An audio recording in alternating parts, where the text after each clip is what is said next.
Dal sigur chialan maman?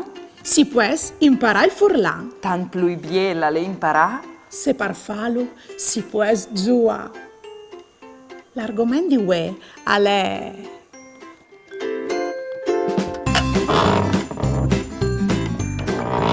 la lezione di ue si intitola I pronoms personali soviet. I pronoms personali soviet indichi in cui cal fas l'azione in te frase. Si pueden riferire anche a animali. Par furlan a son chest. Prime persone singolari.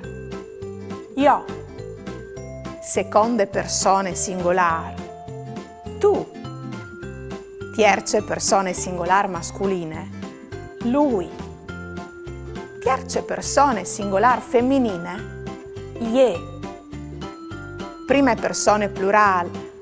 No, oppure no altris. Seconde persone plurali. Vo, voaltris. Tierce persone plurali. Lor.